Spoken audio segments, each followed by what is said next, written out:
ਨਿਰਮਲ ਮਾਨ ਜੀ, ਜੀ ਆਇਆਂ ਨੂੰ ਸਵਾਗਤ ਹੈ। ਸਤਿ ਸ੍ਰੀ ਅਕਾਲ ਜੀ। ਸਤਿ ਸ੍ਰੀ ਅਕਾਲ ਰਾਜਕਰਨ, ਸਤਿ ਸ੍ਰੀ ਅਕਾਲ ਹਰਜੋਤ ਭਾਜੀ, ਸਤਿ ਸ੍ਰੀ ਅਕਾਲ ਰਮਨ ਭਾਜੀ, ਸਾਰਿਆਂ ਨੂੰ ਵਿਕਲ ਚੰਗਾ ਸਤਿ ਸ੍ਰੀ ਅਕਾਲ ਜੀ। ਸਤਿ ਸ੍ਰੀ ਅਕਾਲ ਜੀ।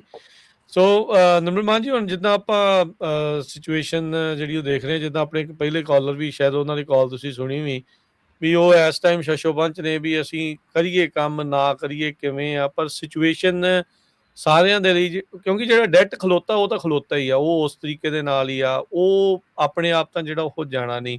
ਸੋ ਉਹਨੂੰ ਹੁਣ ਉਹਨਾਂ ਮਸਲਿਆਂ ਨੂੰ ਹੁਣ ਹੱਲ ਕਰਨ ਦੇ ਲਈ ਕੀ ਜਿਹੜੀਆਂ ਚੀਜ਼ਾਂ ਉਹ ਕਰਨੀਆਂ ਚਾਹੀਦੀਆਂ? ਦੇਖੋ, ਇੱਕ ਤਾਂ ਗੱਲ ਇਹ ਕਿ ਰਾਜਕਰਨ ਹੁਣ ਜਿੰਨੇ ਵੀ ਹੈਗੇ ਨੇ ਕਲੈਕਸ਼ਨ ਕੰਪਨੀਆਂ, ਜਿੰਨੇ ਵੀ ਕ੍ਰੈਡੀਟਰਸ ਨੇ, ਜ਼ਿਆਦਾ ਅਗਰੈਸਿਵ ਹੋ ਰਹੇ ਨੇ ਅਗਲੇ ਪਿਛਲੇ ਟਾਈਮ ਨਾਲ, ਬਿਕੋਜ਼ ਹੁਣ ਲੋਕੀ ਜ਼ਿਆਦਾ ਡਿਫਾਲਟ ਕਰਦੇ ਪਏ ਨੇ। ਓਵਰਆਲ ਜੇ ਇਕੋਨਮੀ ਦੇਖੀਏ ਤੇ ਰਿਪੋਰਟਾਂ, ਜੋਬ ਰਿਪੋਰਟ ਕਰੀਏ ADP ਦੀ, ਤੇ ਬੈਟਰ ਆਈਆਂ ਨੇ। ਸੋ ਸਟੇਬਿਲਿਟੀ, ਜੇ ਐਡਮਿਨਿਸਟ੍ਰੇਸ਼ਨ ਦੀ ਗੱਲ ਕਰੀਏ ਤਾਂ ਉਹ ਕਹਿੰਦੇ ਸਟੇਬਿਲਿਟੀ ਆਉਂਦੀ ਪਈ ਹੈ, ਪਰ ਜੇ ਇੰਡੀਵਿਜੂਅਲ ਲੈਵਲ 'ਤੇ ਦੇਖੀਏ ਇੱਕ ਫੇਅਰ ਫੈਕਟਰ ਸਾਰੇ ਪਾਸੇ ਥਰੂ ਆਊਟ ਇਕੋਨਮੀ ਦਾ ਬਣਿਆ ਹੋਇਆ। ਸੋ ਓਵਰਆਲ ਜਿਹੜਾ ਡੈਟ ਆ ਹਮੇਸ਼ਾ ਐਵਰੀ ਡੇ ਵੱਧਦਾ ਪਿਆ, ਔਰ ਇਸ ਕਰਕੇ ਇਨਫਲੇਸ਼ਨ ਵੀ ਵੱਧਦੀ ਪਈ, ਇਸ ਕਰਕੇ ਜਿਹੜਾ ਆਪਣਾ ਫੈਡ ਨੇ ਰੇਟ ਵੀ ਨਹੀਂ ਘਟਾਏ। ਸੋ ਡੈਟ ਵੱਧਦਾ ਪਿਆ, ਔਰ ਮੈਂ ਤਾਂ ਇਹੀ ਕਹਿੰਦਾ ਕਿ ਜੇ ਤੁਹਾਡਾ ਡੈਟ ਹੈਗਾ ਤਾਂ ਸਿੰਪਲ ਟੈਸਟ ਹੈ ਕਿ ਤੁਸੀਂ ਲਗਾਤਾਰ 2 ਜਾਂ 3 ਮਹੀਨੇ ਤੋਂ ਮਿਨੀਮਮ ਪੇਮੈਂਟਸ ਦਿੰਦੇ ਪਏ ਹੋ। So you should consider talking to some debt saving company, ਸਾਡੇ ਨਾਲ ਕਰ ਲਓ ਜਾਂ ਕਿਸੇ ਹੋਰ ਨਾਲ ਕਰ ਲਓ। ਔਰ ਇਹਦੇ 'ਚ ਇਹੀ ਹੈ ਕਿ ਤੁਸੀਂ ਇਹ ਦੇਖ ਸਕਦੇ ਹੋ ਕਿ ਤੁਹਾਡਾ ਓਵਰਆਲ ਕਿੰਨਾ ਡੈਟ ਆ, ਜੇ ਤੁਸੀਂ ਔਰ ਸਾਰਾ ਕੈਲਕੂਲੇਸ਼ਨ ਕਰ ਸਕਦੇ ਹੋ ਕਿੰਨੇ ਤੁਹਾਡੇ ਤੁਹਾਨੂੰ ਦੇਣੇ ਪੈਂਦੇ ਨੇ। ਔਰ ਲੌਂਗ ਰਨ ਦੇ ਵਿੱਚ ਤੁਹਾਨੂੰ ਜੇ 10,000 ਦੇਣਾ ਤੇ ਤੁਸੀਂ you may end up paying $70,000-80,000, and here you can save more than half, and ਬਾਕੀ ਤੁਸੀਂ ਰਹਿੰਦੇ ਦੀਆਂ ਆਸਾਨ ਕਿਸ਼ਤਾਂ ਬਣਾ ਸਕਦੇ ਹੋ। ਔਰ ਵੀ ਡੂ ਨਾਟ ਚਾਰਜ, ਅਸੀਂ ਇੱਕ ਵੀ ਨਿੱਕਾ ਪੈਸਾ ਚਾਰਜ ਨਹੀਂ ਕਰਦੇ ਜਿੰਨਾ ਤੋਂ ਤੁਹਾਡਾ ਕਰਜ਼ਾ ਮਾਫ ਨਹੀਂ ਹੋ ਜਾਂਦਾ। ਸੋ ਇਹਦੇ ਬਾਰੇ ਜ਼ਿਆਦਾ ਜਾਣਕਾਰੀ ਲੈਣੀ ਹੈ, ਕਾਲ ਕਰ ਲਓ, ਨੰਬਰ ਹੈ ਸਾਡਾ 888 888 9914 888-888-9914। ਜੀ ਜੀ ਹਰਜੋਤ ਜੀ, ਰਮਨ ਜੀ, ਜੇ ਕੁਝ ਨਿਰਮਲ ਮਾਨ ਜੀ ਨੂੰ ਤੁਸੀਂ ਵੀ ਪੁੱਛਣਾ ਆ ਤਾਂ।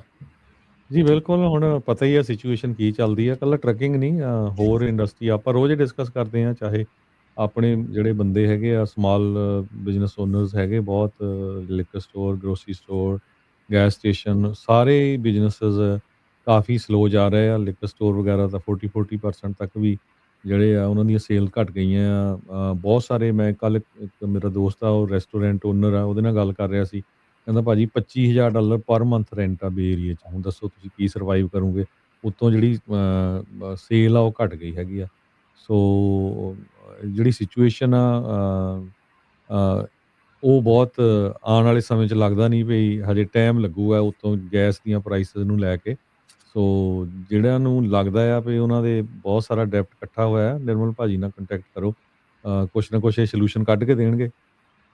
ਬਿਲਕੁਲ, ਜਿੱਦਾਂ ਅਜੋਤ ਭਾਈ ਤੁਸੀਂ ਕਿਹਾ, ਜੇ ਅੱਜ ਵੀ ਖੋਲ ਜਾਂਦੀ ਹੈ ਲੜਾਈ, ਅੱਜ ਵੀ ਖਤਮ ਹੋ ਜਾਂਦੀ ਹੈ, ਤਾਂ ਵੀ ਕਈ ਸਾਲ ਲੱਗਣੇ ਆ ਚੀਜ਼ ਨੂੰ ਦੁਬਾਰਾ ਰੀਕੂਪ ਹੁੰਦਿਆਂ ਨੂੰ। ਔਰ ਜਿਹੜੀ ਰਿਸੈਸ਼ਨ ਬਗੈਰ ਤੋਂ ਸ਼ੁਰੂ ਹੋਈ ਪਈ ਸੀ ਆਪਣੇ ਐਨਰਜੀ ਕ੍ਰਾਈਸਿਸ ਤੋਂ, ਔਰ ਐਨਰਜੀ ਕ੍ਰਾਈਸਿਸ ਨਾਲ ਨਾਲ ਸਪੀਡ ਅਪ ਹੋ ਗਈ ਹੈ। ਸੋ ਅਨਫੋਰਚੂਨੇਟਲੀ ਚੀਜ਼ਾਂ ਜਿਹੜੀਆਂ ਨੇ ਖਰਾਬ ਨੇ, ਚਾਹੇ ਸਮਾਲ ਬਿਜ਼ਨਸ ਓਨਰ ਹੈ, ਚਾਹੇ ਟੈਕ ਵਰਕਰਸ ਨੇ। ਜੇ ਥੋੜ੍ਹੀ ਜਿਹੀ ਰਾਹਤ ਕਿਤੇ ਮਾੜੀ ਮੋਟੀ ਹੈਗੀ ਹੈ ਤੇ ਉਹ ਪ੍ਰਾਇਮਰਲੀ ਆਪਣਾ ਤੁਹਾਡੇ ਇਹਦੇ 'ਚ ਹੀ ਆ, ਆਪਣੇ ਹਸਪਿਟੈਲਿਟੀ ਦੇ ਵਿੱਚ, ਤੇ ਥੋੜ੍ਹੀ ਜਿਹੀ ਇਹਦੇ 'ਚ ਆਪਣੀ ਮੈਡੀਕਲ ਫੀਲਡ ਦੇ ਵਿੱਚ। ਬਾਕੀ ਤਾਂ ਸਾਰੇ ਪਾਸੇ ਜਿਹੜੀ ਆ ਲੇ ਆਫਸ ਹੀ ਚੱਲਦੇ ਪਏ ਨੇ। ਸੋ ਆਈ ਥਿੰਕ ਚਿੰਤਾ ਦਾ ਕਾਰਨ ਤਾਂ ਹੈਗਾ, ਪਰ ਚਿੰਤਾ ਦਾ ਕਾਰਨ ਨਹੀਂ ਵੀ ਹੈਗਾ, because we are in this market for last 20 years। ਤੇ ਤੁਹਾਨੂੰ ਕਿਸੇ ਨੂੰ ਵੀ ਕੋਈ ਇਹਦੇ ਬਾਰੇ ਜਾਣਕਾਰੀ ਲੈਣੀ ਹੋਏਗੀ, ਲਾਈਕ ਆਈ ਸੈਡ ਕਿ ਵੀ ਡੋਂਟ। ਜੇ ਮੈਂ ਰੀਅਲ ਸਟੇਟ ਦੀ ਕਰਦਾ ਜਾਵਾਂ, ਕਿਉਂਕਿ ਤੁਸੀਂ ਰੀਅਲ ਸਟੇਟ 'ਚ ਵੀ ਇਨਵੋਲਵ ਆ, ਜਿਹੜਾ ਫੌਕਸ ਚੈਨਲ ਆ, ਸਾਰਿਆਂ ਨੂੰ ਪਤਾ ਵੀ ਫੌਕਸ ਚੈਨਲ ਟਰੰਪ ਹੋਣਾ ਦਾ ਸਮਰਥਕ ਵਾਲਾ ਚੈਨਲ ਹੈਗਾ ਆ।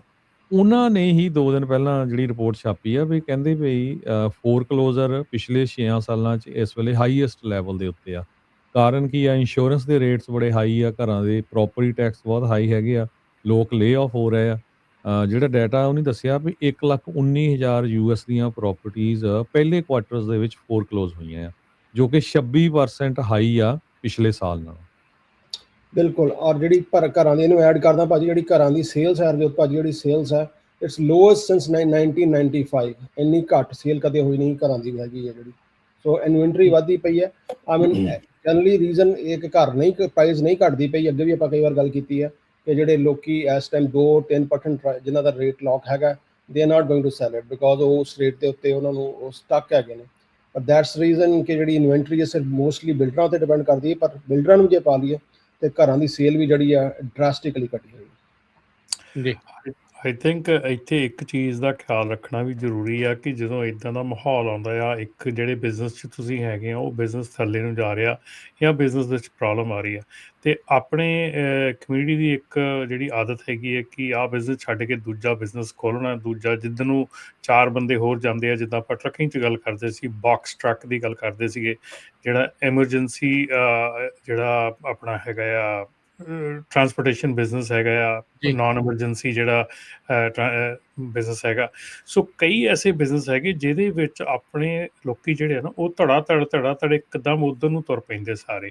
ਸੋ ਜਿਹੜਾ ਵੀ ਤੁਸੀਂ ਕੋਈ ਬਿਜ਼ਨਸ ਕਰਨਾ ਹੈ, ਪਹਿਲਾਂ ਆਪਣੀ ਕਾਬਲੀਅਤ ਦੇਖੋ ਕਿ ਤੁਸੀਂ ਉਹ ਬਿਜ਼ਨਸ ਰਨ ਕਰਨ ਦੇ ਕਾਬਿਲ ਹੈਗੇ ਆ, ਤੁਸੀਂ ਉਹਦੀ ਸਾਰੀ ਇਨ ਐਂਡ ਆਊਟ ਜਾਣਦੇ ਆ, ਤੁਸੀਂ ਹਰ ਚੀਜ਼ ਨੂੰ ਵਿਚਾਰੋ, ਹਰ ਚੀਜ਼ ਨੂੰ ਧਿਆਨ ਦੇ ਨਾਲ ਦੇਖੋ ਬਿਫੋਰ ਇਹਦੇ ਕਿ ਇਹ ਗੱਲ ਸੋਚੋ ਕਿ ਭਾਈ ਫਲਾਣੇ ਨੇ ਕਰ ਲਿਆ ਸੋ ਅਸੀਂ ਵੀ ਕਰ ਲੈਣਾ।